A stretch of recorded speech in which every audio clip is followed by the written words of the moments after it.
شب برات صرف ایک تسبیح اور جسم کی ہر بیماری دور ہو جائے گی۔ پورے یقین کے ساتھ پڑھیں۔ بسم اللہ الرحمن الرحیم۔ السلام علیکم معزز ناظرین، انسان اللہ تبارک و تعالیٰ کی سب سے خوبصورت اور بامقصد تخلیق ہے۔ اللہ نے انسان کو مٹی سے پیدا کیا، اس میں اپنی روح پھونکی، اسے عقل عطا کری، شعور دیا، دل دیا، زبان دی تاکہ وہ اپنے خالق کو پہچان سکے، اس کی حمد و ثنا کر سکے اور اس کے احکامات پر عمل کرے۔ اللہ تعالیٰ نے انسان کے جسم کو نہایت حکمت کے ساتھ بنایا، ہر عضو کو ایک خاص نظام کے تحت جوڑا، دل کو دھڑکنے کا حکم دیا، سانس کو چلایا، خون کو رواں رکھا اور اعصاب کو قوت بخشی۔ اسی اللہ نے تندرستی بھی بنائی اور اسی نے بیماری بھی بنائی، کیونکہ بیماری آزمائش ہے اور تندرستی نعمت۔ اللہ تعالیٰ جسے چاہتا ہے صحت دیتا ہے، جسے چاہتا ہے بیماری میں مبتلا کرتا ہے، مگر بیماری کے ساتھ ہی اس کا علاج بھی اتارتا ہے، اور شفا صرف اور صرف اللہ کے ہاتھ میں ہے۔ انسان جب تندرست ہوتا ہے تو اکثر اللہ کو بھول جاتا ہے، مگر جب بیماریاں آتی ہیں تو دل ٹوٹتا ہے، آنکھیں نم ہوتی ہیں اور زبان سے بے اختیار اللہ کا نام نکلتا ہے۔ بیماری انسان کو عاجزی سکھاتی ہے، اسے اپنے رب کی طرف لوٹانے کا موقع دیتی ہے۔ اللہ تعالیٰ بندے کی ایک ایک سسکی اور ایک آنسو کو بھی ضائع نہیں کرتا۔ جب بندہ بیماری میں اللہ کو پکارتا ہے، اس کا نام لیتا ہے، اس کے کلام پر یقین رکھتا ہے، تو نماز پڑھتا ہے اور قرآن کی تلاوت کرتا ہے، تو اللہ تعالیٰ اپنی رحمت سے اس کی بیماری کو دور فرما دیتا ہے، چاہے وہ جسم کی ہو یا دل کی، ظاہر کی ہو یا باطن کی۔ قرآن پاک شفا ہے، جیسے کہ اللہ تعالیٰ نے خود فرمایا کہ یہ قرآن مومنوں کے لیے شفا اور رحمت ہے۔ قرآن صرف پڑھنے کی چیز کا نام نہیں بلکہ یقین رکھنے کی چیز ہے۔ جب بندہ قرآن کو دل سے مان لیتا ہے، اس کی آیت پر یقین رکھتا ہے اور اللہ کے کلام کو اپنی زندگی کا سہارا بنا لیتا ہے، تو ناممکن بھی ممکن ہو جاتا ہے۔ نماز، تلاوت، ذکر اور دعا، یہ سب وہ روحانی طاقتیں ہیں جو انسان کو اندر سے مضبوط کرتی ہیں اور بیماریوں کے خلاف ایک مضبوط ڈھال بن جاتی ہیں۔ اللہ کے نام پہ ایسی تاثیر ہے کہ وہ دلوں کو سکون دیتا ہے، جسم کو طاقت دیتا ہے اور روح کو زندگی بخشتا ہے۔ جب انسان اللہ کا نام لیتا ہے تو فرشتے اس کے ارد گرد جمع ہو جاتے ہیں، رحمت نازل ہوتی ہے اور سکینت اترتی ہے۔ اللہ کے کلام میں ہر آیت نور ہے اور نور اندھیرے کو ختم کر دیتا ہے۔ اسی طرح قرآن بیماری کے اندھیروں کو بھی ختم کر دیتا ہے۔ بہت سے ایسے لوگ جنہوں نے دوا سے زیادہ دعا سے شفا پائی، جن کے جسم کے زخم اللہ کے ذکر سے بھر گئے اور جن کے دل کے دکھ قرآن کی آیت سے دور ہو گئے۔ شرط صرف ایک ہے کہ وہ پورا یقین۔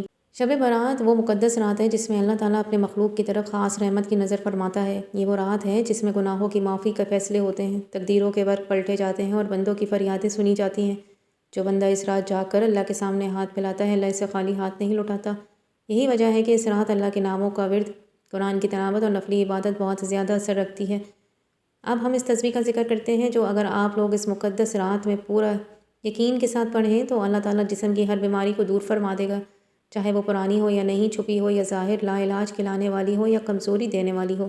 اس تسبیح کے لفظ یہ ہیں: استغفر اللہ ربی من کل ذنب و اتوب الیہ۔ اس کے بعد درود شریف پڑھیں اور پھر یہ اس میں مبارک پڑھیں: یا شافی ہو یا کافی ہو یا اللہ، اور پھر یہ دعا پڑھیں۔ اس تسبیح کو پڑھنے کا طریقہ یہ ہے کہ شب برات کی رات عشاء کی نماز کے بعد، یہ خاص طور پر رات کے 2 بجے سے 2:30 بجے کے بعد، جب سکون اور خاموشی ہو، باوضو ہو کر قبلہ رخ بیٹھ جائیں، دل سے دنیا کے خیرات نکال دیں، موبائل اور دیگر مصروفیات سے خود کو الگ کر لیں۔ سب سے پہلے 100 مرتبہ استغفار پڑھیں، پھر 100 مرتبہ درود شریف پڑھیں، اس کے بعد 100 مرتبہ یا شافی و کافی یا اللہ پڑھیں اور آخر میں 41 مرتبہ شفا والی دعا پڑھیں۔ اس کے بعد 2 یا 4 رکعت نفل ادا کریں اور سجدے میں جا کر ہاتھ اٹھا کر اللہ سے اپنی بیماری کا درد، کمزوری اور تکلیف کا ذکر کریں۔ اللہ کے سامنے رو دیں، گڑ گڑا کر مانگیں، کیونکہ وہ اپنی بندے کی عاجزی کو بہت پسند فرماتا ہے۔ اگر آپ دل کی بیماری میں مبتلا ہے تو آپ نے 2 رکعت نفل نماز پڑھنی ہے۔ نفل کچھ یوں پڑھنے ہیں کہ جب آپ سورہ فاتحہ پڑھیں گے تو فاتحہ میں جب آپ کہیں گے کہ ایاک نعبد و ایاک نستعین، تو اس پر آپ نے ان الفاظ کو بار بار دہرائیں گے اور روئیں گے اللہ سے گڑ گڑا کر۔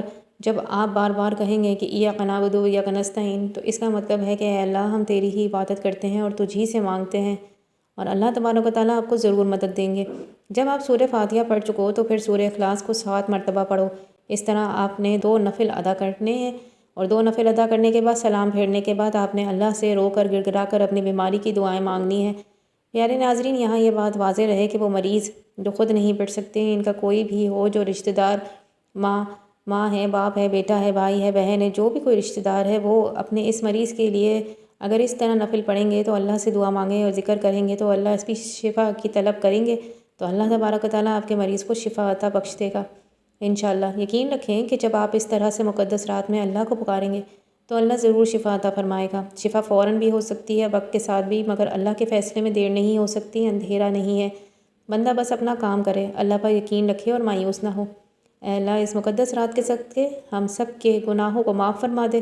ہمارے جسموں میں جو بھی بیماریاں ہیں، چاہے وہ دل کی ہوں، دماغ کی ہوں، معدے کی ہوں، پھیپھڑوں کی ہوں، خون کی ہوں، اعصاب کی ہوں، ہڈیوں کی ہوں، جلد کی ہوں، یا ایسی بیماریاں جن کا ہمیں خود علم بھی نہ ہو، اے اللہ ان سب کو اپنے کامل شفا سے دور فرما دے۔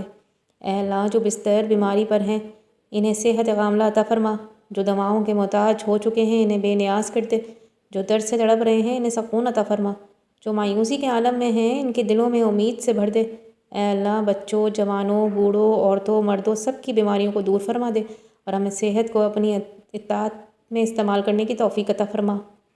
اے اللہ اس رات کو ہم سب کے لیے شفا کی رات بنا دے، مغفرت کی رات بنا دے، رحمت کی رات بنا دے۔ جو مسلمان جہاں بھی ہیں، جس حال میں بھی ہیں، ان سب کو اپنی خاص رحمت نازل فرما۔ ہماری والدین، بہن بھائی، رشتہ دار، دوست احباب کو، پوری امت مسلمہ کے ہر بیماری سے دور فرما دے۔ ہماری آزمائش میں صبر اور نعمت میں شکر عطا فرما، آمین یا رب العالمین۔ اور آخر میں یہ بات یاد رکھیں کہ اگر آپ اس ویڈیو کو کسی بیمار، پریشان یا آزمائش میں مبتلا مسلمان کے ساتھ شیئر کریں گے، وہ اسے دیکھ کر یہ تسبیح پڑھے گا اور اللہ اس کو شفا دے دے گا، تو اس کا ثواب بھی آپ کے نامہ اعمال میں لکھ دیا جائے گا۔ یہ آپ کے لیے صدقہ جاریہ بن جائے گا، کیونکہ کسی کو خیر کا راستہ دکھانا بھی خیر ہے۔ ممکن ہے کہ آپ کے ایک شیئر کی وجہ سے کسی کا تکلیف دور ہو جائے، کسی کا درد ختم ہو جائے، کسی کی آنکھوں میں امید لوٹ آئے۔ نیکی کبھی ضائع نہیں کی جاتی۔